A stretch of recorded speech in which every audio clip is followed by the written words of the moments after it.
Donc nous accueillons Marie-Aude Carès, qui est directrice de la recherche à la Cité du Design de Saint-Étienne, qui est accompagnée de Bruno Marmiroli, qui est architecte, qui développe depuis plusieurs années des projets de jardin et de paysage et des projets éditoriaux sur ces sujets-là pour Actes Sud.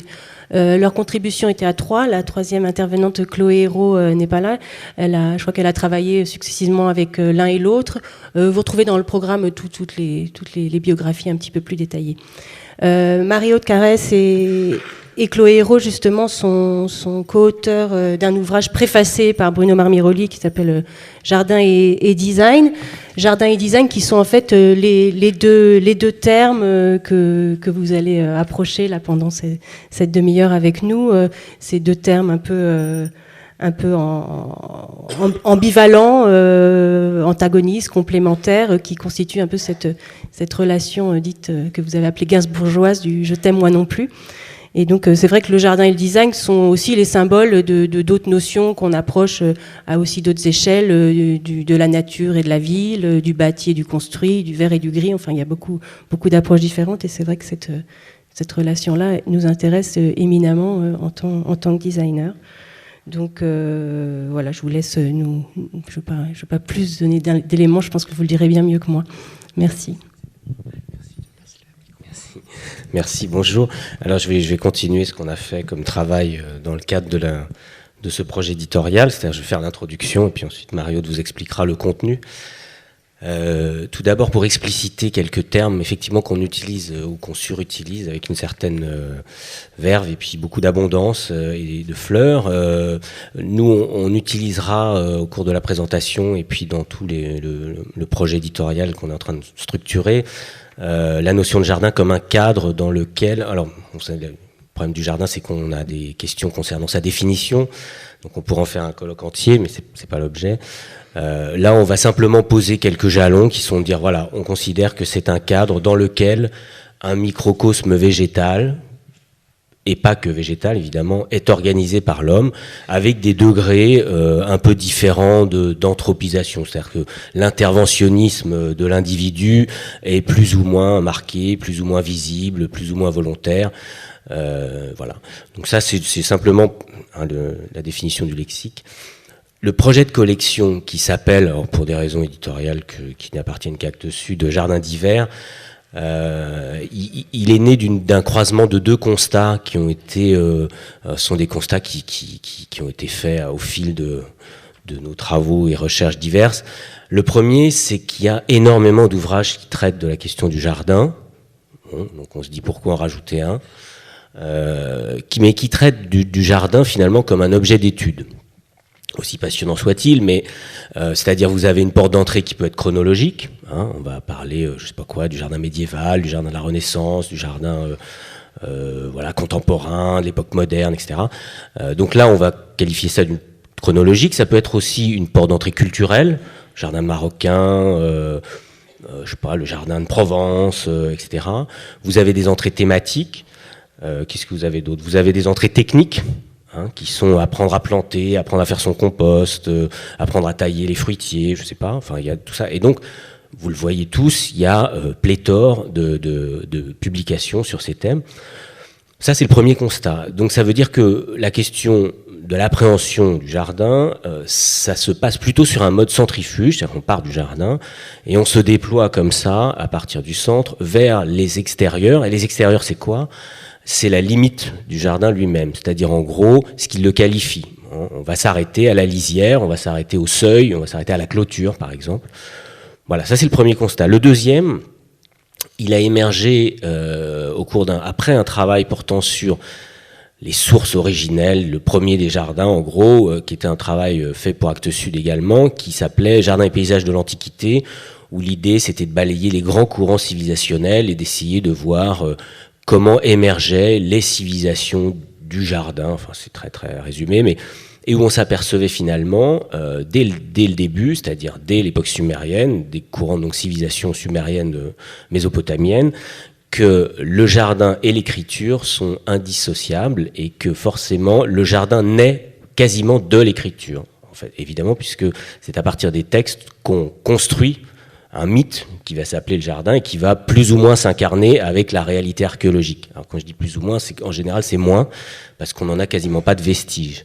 Donc on va continuer à véhiculer l'idée du jardin selon un mode plutôt mythologique.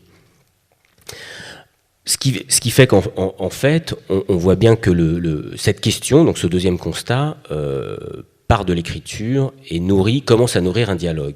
Donc nous, l'hypothèse qu'on avait formulée, c'était finalement, pour paraphraser un peu un ethnobotaniste célèbre qui s'appelle Pierre Liotagui, on s'est posé la question de savoir si, comme la plante pouvait faire acte de civilisation, la plante avait des vertus civilisatrices, est-ce que le jardin finalement, qui n'est qu'un ordonnancement de plantes avec un rythme ou plus ou moins géométrique, etc., pouvait avoir les mêmes vertus, c'est-à-dire est-ce qu'on pouvait élever le jardin au rang de sujet et non pas simplement d'objet d'étude, et à partir de ce sujet-là, construire un dialogue entre les deux protagonistes, hein, d'un côté le jardin et de l'autre côté l'individu qui finalement l'intègre, le compose, y habite, s'en inspire, y respire, s'y nourrit, y puise. Donc de là est née en fait l'idée d'une collection qui permettait de mieux définir aussi ce qu'était le jardin, voilà, en intégrant évidemment des notions contemporaines, qui sont les notions que vous connaissez, en suivant un peu l'histoire récente, c'est-à-dire la finitude écologique, le principe du jardin planétaire, donc des données extrêmement contemporaines qui repoussent évidemment la limite au lointain, mais qui donnent quand même une notion de limite limitée. À la fois en capacité, en contenu. Et évidemment, dans ces univers avec lesquels le jardin dialogue, le premier avec lequel on a échangé, c'était celui du design, et c'était le fruit de discussions avec la Cité du Design via Mario Descloé. Et on s'est assez vite aperçu que c'était pertinent d'étudier la nature de l'échange, parce qu'il nous a semblé, mais peut-être qu'on peut en débattre, que effectivement les deux, à la fois le jardin et le design, étaient des victimes supposées d'une même imprécision de représentation. Bon, alors ça c'est le premier constat. Et puis pour introduire là directement, en gros ouvrir la porte du jardin vers le design ou de la nature de la relation, on s'aperçoit aussi que deux mythes encadrent la relation entre les deux, entre le jardin et le design, qui sont deux mythes fondateurs, hein, qui sont le mythe du jardin d'Éden, une représentation idéalisée d'une nature originelle, paisible, apaisée, pacifiée, où la relation de l'homme est là réduite à sa portion la plus minime. Et puis le mythe des jardins babyloniens, qui est un mythe qui a servi de fil conducteur à énormément de producteurs de formes liées au jardin, hein, qui est lui l'envers, l'opposé, c'est-à-dire le règne et l'hyperdomination de la technique sur le végétal dans un sens naturel, originel, puisqu'il n'est rendu possible qu'à travers en fait, la fabrication, la construction réelle du jardin, aussi bien pour Yashminello, la vis d'Archimède, que pour maintenir la terre végétale, c'est les grandes terrasses qui sont étanchées à base de plomb que les historiens grecs vont détailler, et avec un inversement à un moment donné de paradigme, puisque finalement c'est bien au fil de l'histoire le jardin babylonien qui s'effondre, hein, la civilisation babylonienne disparaît, et les historiens grecs, alors avec toutes les réserves que ça comporte, qui reviennent sur les lieux, constatent finalement à la fois la disparition de la structure architecturée, donc du rôle de l'hypertechnique, au profit finalement de l'émergence de sujets arbres qui sont là, qui ont pris en fait toute leur place. Voilà, donc c'est dans ce tiraillement entre une nature originelle et une nature ultra domestiquée finalement, voilà, que le design intervient. Et que tu interviens aussi. Non, si. Donc bonjour. Donc Chloé s'excuse d'être absente aujourd'hui. Mais elle aurait désiré être là, bien sûr. Donc, vous présentez un petit peu ce travail Jardin et Design. Donc, ce livre, en fait, cherche à comprendre les caractères de l'intervention du design donc, dans ce lieu singulier qu'est le jardin. Donc, notre objet était de tenter de montrer que... enfin, en tout cas, de chercher ce que produit en fait cette discipline, le design, dans le jardin, et de montrer en fait que ce qu'elle produit est singulier, irrégulier, technique, fonctionnaliste, et que ce couple en fait qui se constitue entre le jardin et le design, en tout cas l'intervention en fait du design dans le jardin, creuse un âge nouveau dans la relation entre la technique et l'organique. Donc le designer s'autorise à travailler cet espace selon des modalités que ne travaillent pas en fait les spécialistes, que pourraient être le jardinier, le paysagiste ou l'architecte. Et donc cet activisme du designer ne va pas être sans incidence sur la définition et les théories classiques du jardin, comme on va essayer de le démontrer. Donc quel fut notre parti pris pour écrire ce livre? Donc nous avons écarté une approche sous l'angle de l'appartenance à un créateur, à un homme appartiendrait une pensée, pour nous demander s'il existait une unité et des principes organisateurs dans la production des designers dans cette relation avec le jardin. Quelle relation le design entretient-il avec le jardin? Comment affronte-t-il dans ce contexte la critique du fonctionnalisme? Comment s'incarne cette relation? Quelles formes surgissent de cet intérêt pour le jardin? Donc, pour répondre à ces questions, nous avons recensé un grand nombre de projets, dont je vais vous présenter quelques-uns ici, et dont certains d'ailleurs ne sont pas dans le livre, en remontant jusqu'aux années 70, décennie autour de laquelle quelques designers vont s'emparer de la question écologique. Nous nous sommes ensuite entretenus avec des designers et des professionnels impliqués dans l'interaction design-jardin. Et donc, c'est à partir de l'ensemble de ces matériaux, de ce recensement et de ces interviews, que nous avons élaboré ce travail. Donc, peut-être un travail en deux points.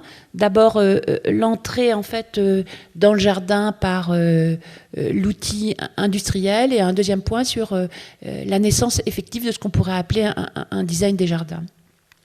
Avant d'enclencher en fait sur cette question sur l'outil industriel et peut-être un détour autour de la forme en fait que prend traditionnellement la relation entre nature et design, donc pas directement jardin et design.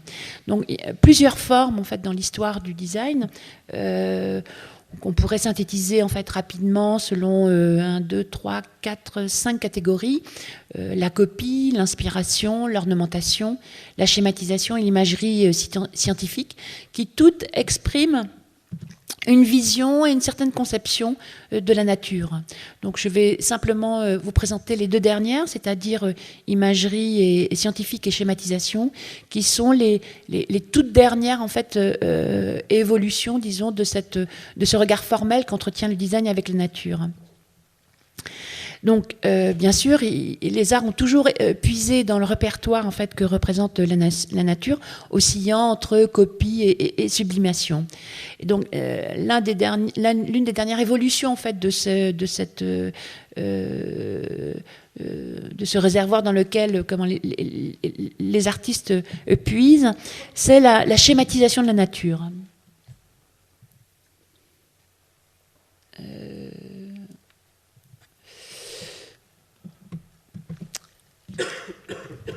Alors, cette schématisation permet au designer de concevoir une figure naturelle qui est réduite à ses traits essentiels. Donc la forme est épurée, simplifiée pour construire un objet reproductible. L'arbre est particulièrement investi dans cette schématisation. C'est l'archétype du naturel qui permet en fait au design de se projeter sur la nature et de la transformer. Transformer cette nature en quoi ? Transformer cette nature en objet culturel, condition peut-être de notre empathie à l'égard de cet arbre. Donc la schématisation poursuit cette visée-là. Elle est commode en plus parce qu'elle rend absolument visible la fonction, ici accrocher son manteau. Donc cette réformation, disons, simplifiée, vise à convoquer de manière univoque et immédiate la nature, mais elle est aussi l'expression de la nature par le design, fonctionnaliste, décorative et raisonnable, à rebours du chaos naturel. L'autre source, encore plus récente, de cette inspiration formelle s'appuie sur les effets de lecture que les images produites par les sciences exactes suscitent. La science déploie, au-delà de sa propre intention, des images qui s'imposent à chacun, organismes au microscope, plantes sous-marines spectaculaires, photographies de galaxies, schémas de coupe de la Terre, etc. Les designers contemporains vont puiser dans cette iconographie, notamment celle que produit la géographie. Donc la carte cartographique est particulièrement prisée. Le carottage aussi, qui est un prélèvement d'un échantillon, est une source assez forte d'inspiration, ainsi que les phénomènes météorologiques qui peuvent être réinvestis par le design. La géologie, le carottage sont les derniers développements de l'esthétique de la nature par le design. C'est une vision de la nature que l'on aurait totalement investie, sans mystère, que l'on regarde d'un point de vue mental, car en réalité, c'est la science de la nature que l'on contemple. Et donc cette imagerie émerge au moment précis où l'écologie devient, si ce n'est politique, à tout le moins un réflexe de bon sens. Donc diagnostiquer en fait que la nature serait un pur exercice de style pour le design, agitant un verbe superficiel et sans contenance, serait sans doute exact, tout en sous-estimant assez grossièrement cette production. Celle-ci affirme une volonté de réinscription de la nature dans les activités humaines. L'artefact permet-il de combler le vide laissé par la nature après la mainmise industrielle sur le monde? Assurément non, mais il va énoncer via le design, il va énoncer simplement et massivement, donc un manque. Donc l'histoire des jardins est très très bien documentée, de nombreux textes en vantent la beauté. En revanche, rares sont les écrits sur l'origine et l'évolution des outils de jardin et le travail en fait qui est produit dans cet espace. Pourtant, c'est par cette entrée, c'est par la production en fait, d'outils de jardin que le design va entretenir sa première grande relation avec cet espace. Donc la fabrication industrielle des outils de jardin remonte au début du XIXe siècle, à partir des années 1850. À ce moment-là, en fait, la production artisanale est en passe de disparaître, dans un contexte où le jardin et le jardinage devient l'un des passe-temps favoris de la classe moyenne émergente. La cueillette des fleurs, par exemple, est une occupation des femmes de la bonne société, pour qui, en fait, on va produire des outils adaptés, plus légers que ceux du jardinier, à manches longues, pour tenir à distance les épines et les insectes. Et il ne faudrait pas non plus se salir trop les mains. La vente par correspondance est un moyen privilégié de diffusion de ces outils. Si à son origine, la révolution industrielle en produit énormément, de toute taille, de toute forme, pour des usages multiples, petit à petit, les procédures de standardisation vont restreindre le choix et l'homogénéiser. Donc, vont s'additionner à ces outils mécaniques l'électrification, l'usage de produits chimiques, la conception de moteurs adaptés aux petits ustensiles qui vont petit à petit achever de réduire ce choix. Donc, les designers contemporains vont créer des outils de jardin selon un modèle de confort absolu qui se généralise. L'activité du jardinage doit délasser sans trop mobiliser l'esprit et le corps. Les outils donc permettent des gestes simples, rapides, efficaces. La firme allemande Gardena précise même qu'une révolution des procédures est en cours pour gagner de plus en plus de temps. Peu à peu, donc, les outils de jardinage se sophistiquent pour soulager le travail d'entretien de la terre jusqu'à l'automatisation et la robotisation. L'arrosoir arrose seul, la tondeuse est autonome. Et donc le jardinage se présente vraiment comme un plaisir, voire un loisir, beaucoup plus qu'une corvée, et devient à la portée de tous. Et l'expertise technique se substituant donc au travail de l'amateur, la machine succède à l'outil dans l'âge des techniques de jardinage. Alors, deuxième intervention du designer, c'est la création en fait, de l'espace de jardin comme un lieu de vie et la création d'artefacts à l'intérieur en fait, de ce lieu de vie. Donc l'espace du jardin n'est pas qu'un espace, on le sait, de domestication de la nature. Et, il accueille aussi de multiples activités et ce faisant de multiples objets à usage divers, des accessoires de toute nature destinés à des activités de plus en plus nombreuses. Le jardin est devenu donc ce lieu de vie, une extension de la maison. Donc l'évolution majeure de ces 40 dernières années a été la séparation entre le jardinage comme activité et le jardin comme espace de vie. Et donc ce sont sans doute les objets qui sont les meilleurs témoins de cette nouvelle fonction assignée au jardin, donc qui permet en fait, là pour le coup, de démultiplier les lieux, de sortir de la maison, d'imiter les maisons et les artefacts en fait qui sont au sein de cette maison, de renouveler en fait les occupations par un déplacement et un dépaysement qui pourtant maintient chacun dans un espace clos et autarcique. Donc il y a 6 catégories. La première catégorie d'objets se construit à partir d'outils qui plongent vers le décor jardinier, donc brouette comme jardinière, pot de jardin, outils anciens mis en scène, etc.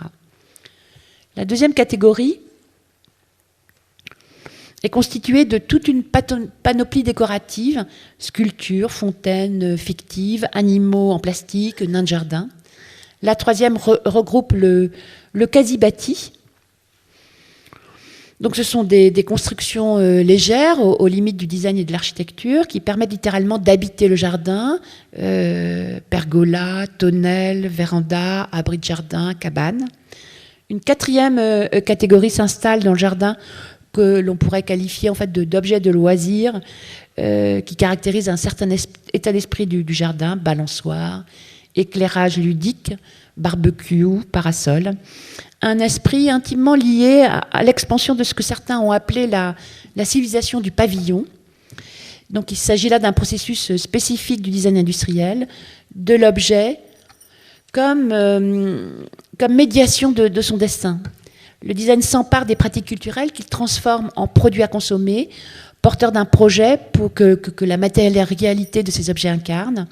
Donc l'idéologie du design s'exprime ici pleinement, le rêve d'une libération esthétique de la quotidienneté à travers l'optimisation de la forme des objets et l'aspect du cadre de vie. Une cinquième catégorie est dédiée aux animaux, les grands oubliés de l'histoire des jardins. Donc le designer va créer des petits animaux domestiques pour les chiens, les poules, les lapins, donc créer, et les oiseaux. Va créer donc des niches, des mangeoires, des nichoirs et autres abris. Enfin, une dernière catégorie regroupe une production pléthorique d'objets de mobilier qualifiés de jardin, dont je vous épargne les images. Donc, au bout de cette catégorisation, on comprend que le designer entre dans le jardin par l'objet, mais il peut lui arriver de traiter parfois l'espace. Alors, bien sûr, quand il va traiter de l'espace, il ne va pas se départir de sa compétence. Dans ce contexte, donc, la proposition devient un indice de ce que peut devenir l'espace sous le prisme du design. Un objet manufacturé, tout simplement. Donc, la dimension graphique va servir la conception. Le jardin versaillais fait vraiment office d'archétype de modèle du genre. Donc la géométrisation de l'espace est plus forte que ce qu'il contient.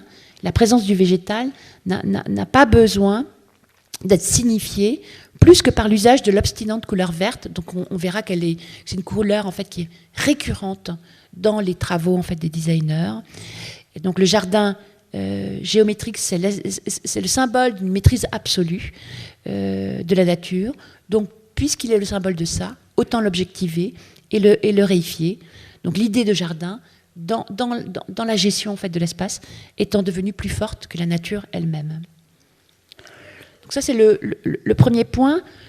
Donc ça, c'est une vision assez classique du traitement en fait, du jardin par le design. Depuis la fin des années 90, on va assister à la naissance à la fabrication en fait, du design des jardins, donc que je vais maintenant vous expliquer. Donc bien sûr, cette naissance en fait, du design des jardins, elle est aussi le fait, en fait d'une conscience écologique qui va assaillir les designers. Donc c'est une pratique récente qui n'a pas fait vraiment l'objet d'un recensement, ni d'un regard à distance. Donc c'est une production pour l'essentiel au stade expérimental, qui est visible dans des expositions, exposée dans des services de recherche, et qui va peu à peu pénétrer le domaine de la consommation.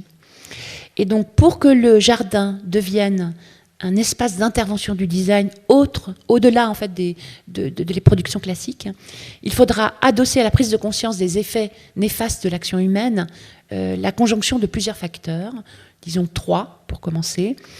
Des expositions d'abord, des productions de designers, c'est le deuxième facteur, et enfin la mise en place d'un réseau industriel et commercial qui va donc commencer à distribuer des produits à consommer. Donc des expositions, donc le festival annuel des Jardins de Chaumont, créé en 92, donc va être un lieu essentiel d'intervention en fait des designers sur cette question. Les expositions sur les thèmes de la nature aussi, du jardin et du végétal, qui vont au cours de la décennie 90 puis de la décennie suivante se multiplier, vont être déterminants pour cette intervention, et notamment l'exposition Folie végétale en 2006-2007, qui se passe à l'espace EDF, va avoir un impact décisif. Patrick Blanc y présente plusieurs aspects de ses recherches concernant les capacités adaptatives des plantes en milieu extrême, disposant de peu de ressources dans les courants d'eau, les grottes et les sous-bois sombres. Et donc c'est le designer Alexis Tricoire qui va être le scénographe de cette exposition, et cette expérience donc va être radicale et va littéralement influencer en fait le travail des designers. Et quelques années plus tôt, une autre exposition, le Jardin planétaire de Gilles Clément à la Grande Halle de la Villette, va aussi imprimer sa marque. Ces expositions et quelques autres vont ouvrir un champ nouveau dans les disciplines créatives qui vont s'emparer en fait de cette question, autant pour le message civilisé que ces expositions portent, que pour la nouvelle esthétique produite. Donc, il faudra ensuite des propositions de designers. Donc, les designers Patrick Nadeau et Vincent Dupont-Rougier vont concevoir en 99, donc vous l'avez là en photo, un meuble jardin en teck et en inox, suivi de près par Frédéric Ruyant, qui dans les mêmes années va présenter une installation sur pied à poser sur un balcon qui reproduit les signes du jardin.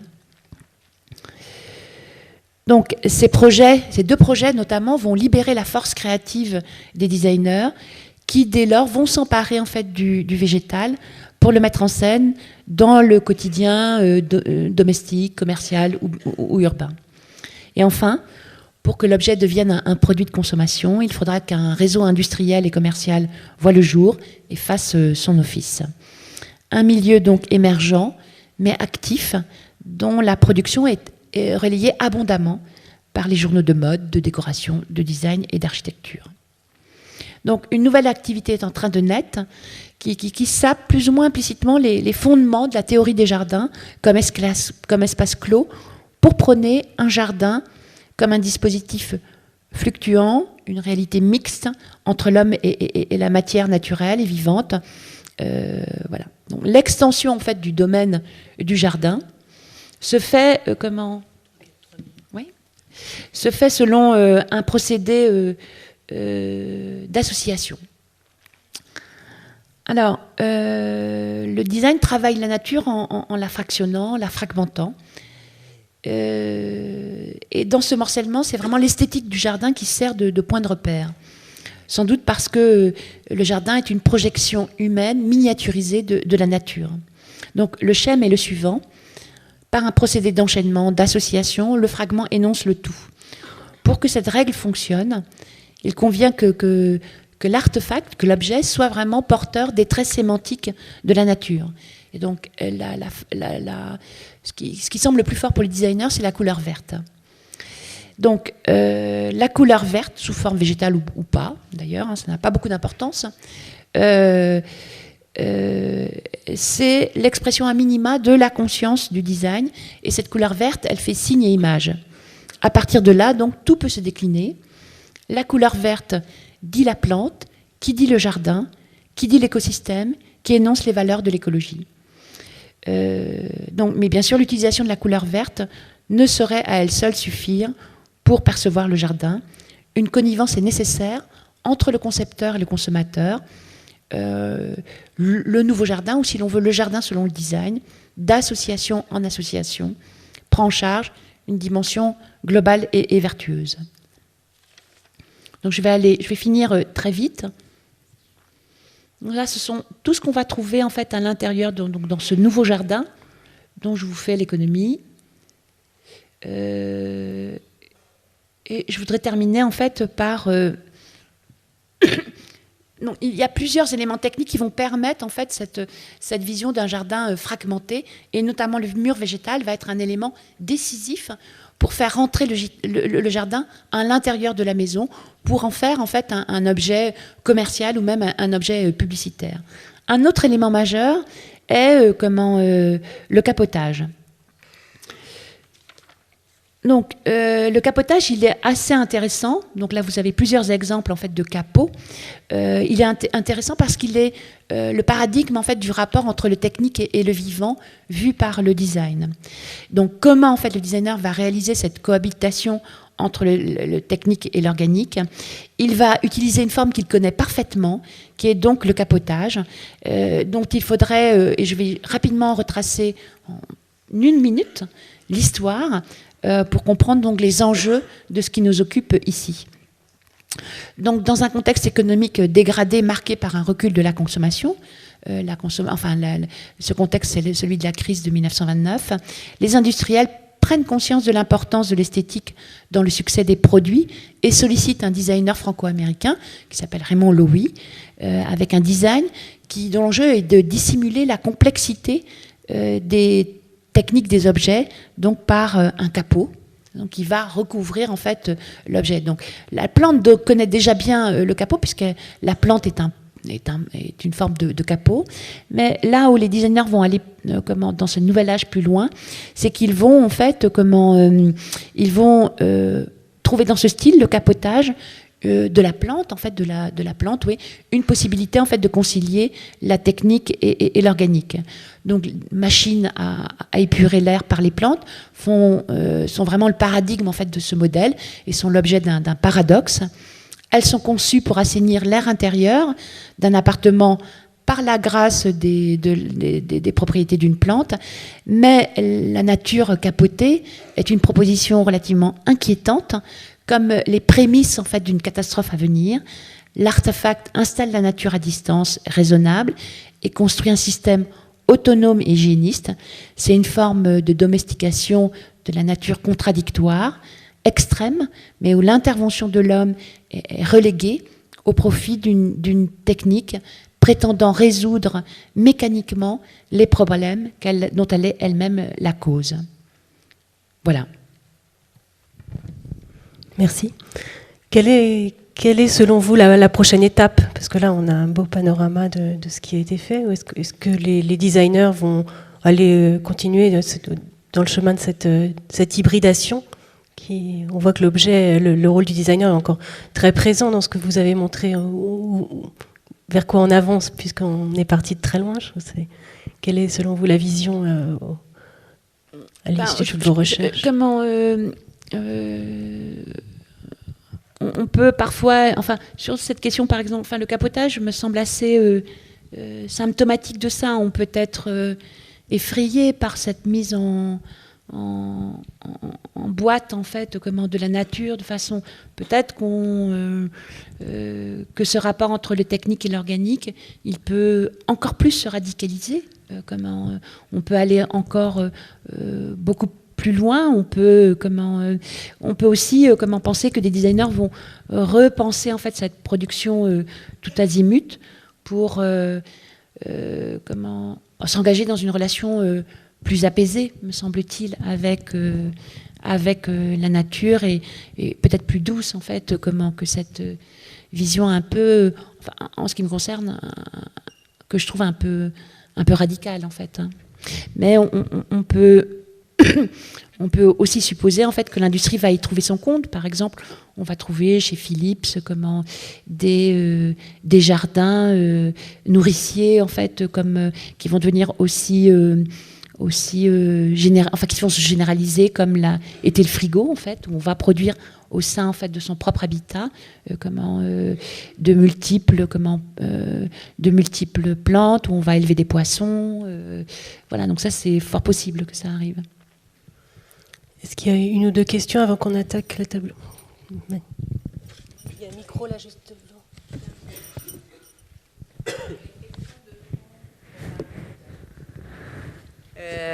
Pour laquelle je n'ai pas de réponse, mais justement je te la pose, c'est-à-dire est-ce que la question du design végétal, telle qu'on essaie de la poser ici, ou qu'on la pose au croisement entre l'architecture, le design, la philo, etc., ne serait pas dans une direction totalement opposée à celle que tu montres là, c'est-à-dire non pas la voie qui a été empruntée depuis l'origine par le design de la nature comme source d'inspiration formelle ou technique ou décoration, etc., mais d'une reprise de place de l'organique, de la plante elle-même, hein, indépendamment des usages de décoration, d'inspiration formelle, etc. C'est le végétal, l'arbre dont on a parlé tout à l'heure, c'est pas exactement la couleur verte qui évoque le jardin ou la nature. Gilles Clément, il n'est pas du tout dans la même approche du végétal que Tricoire, par exemple. Donc je voulais avoir ton point de vue sur ces deux aspects qui coexistent actuellement, dont je trouve l'un assez terrifiant, par exemple celui qui t'a montré le capotage, et l'autre peut-être plus porteur d'ouverture écologique. Alors, après, c'est difficile de comparer Tricoire et Clément, parce que ce n'est pas les mêmes professions, en fait. Hein. D'abord, c'est une première chose. Moi, là, ce travail, en fait, ce n'est pas du tout un travail où j'aurais choisi les objets que j'aime beaucoup, etc. Hein. C'est vraiment un recensement donc... de ce qui est produit pour à 99% en fait. Hein. Donc, et encore, je vous ai épargné le pire en fait. Hein. Donc j'ai là-dedans en fait, dans toute cette production, il y a des choses qui sont intéressantes. Il me semble en fait que ce qui est intéressant, c'est que le design rappelle une chose qui est très absente de la plupart des livres en fait, sur le jardin, de la plupart de la conception faite aussi du jardin, c'est que le jardin c'est une nature totalement maîtrisée, technicisée, domestiquée en fait. Hein. Et donc ça, le design le rappelle avec force, et donc nous permet d'éviter de nous investir faussement en fait, dans un projet qui, voilà, c'est une nature particulière en fait, une nature qu'on aurait totalement domestiquée. Par exemple, la plante industrielle, en tout cas la plante telle qu'elle existe aujourd'hui, telle qu'on la connaît, telle qu'elle est là et telle qu'elle est ici, c'est une production totalement technique en fait, totalement industrialisée. Donc la question en fait, et même quand Clément titre un jardin planétaire, il dit que le monde est devenu totalement maîtrisé en fait, hein, qu'il n'y a plus d'espace pour qu'une nature en fait prolifère à son rythme, selon son propre entendement. Donc il me semble en fait que le titre de son livre Jardin planétaire, alors il ne le dit pas obligatoirement tel quel en fait dans son livre, mais ça veut bien dire ce que ça veut dire. Ça veut dire, voilà, il n'y a plus rien à faire d'autre que de domestiquer la nature en fait. Hein. Oui, mais chez Clément, il y a aussi une réflexion sur le tiers paysage, sur les délaissés, donc sur une autre dimension de la nature qui ne serait pas entièrement domestiquée, artificialisée, ce qui ne veut pas dire l'illusion d'une nature vierge dans laquelle il n'y aurait pas d'intervention de l'homme. Mais je veux dire, est-ce qu'il y a une autre... Travailler avec les plantes, hein, disons pour le designer, c'est pas la même chose que les mettre sous capote. C'est ça que je veux dire. Est-ce que ce ne sont pas deux voies différentes dont tu dis que 99% de ce qui se fait dans cette direction-là? Peut-être, est-ce qu'il n'y aurait pas le 1% qui reste à encourager? Mais on a trouvé des projets qui étaient assez passionnants en fait, donc que je vous ai pas, que j'ai pas sélectionné ici en fait, mais Notamment, en fait, il me semble que les projets les plus intéressants sont sans doute les projets les plus politisés, en fait, hein. Où la question, en fait, de la nature, elle est prise dans son sens, non pas simplement organique, mais comme un enjeu, comme un politique, tout simplement, en fait, et où on rejoint tous les débats sur les droits des animaux, les droits du végétaux, voilà. Et c'est peut-être par ce prisme-là, et peut-être pas par le prisme formel, qu'on va trouver en fait les choses les plus vives en fait intellectuellement, oui. Ouais. Si je vais juste rajouter une remarque, c'est un peu la différence qu'il y aurait entre considérer que le végétal vient effectivement exclusivement de pépinières, donc vraiment d'une industrie du végétal. Il faut aller en Hollande ou en France, ou alors les 1% ou même probablement moins de personnes qui vont s'intéresser aux interstices, dont Clément fait partie, c'est-à-dire qu'est-ce qui se passe dans effectivement la friche, qu'est-ce qu'une plante rudérale, qu'est-ce qu'une messicole, qu'est-ce que ce cortège de végétaux qui se sont adaptés à l'homme et qui ont dialogué là pour le coup, mais qu'on connaît finalement très mal. Enfin, je parlais à l'échelle du grand public. Donc il y a dans cette panel, il y a une infinie variété d'actions et de modes de comportement, mais l'espoir est quand même présent. Il y a quand même des gens qui s'intéressent à cette infime part qui pour autant survit et nous survivra.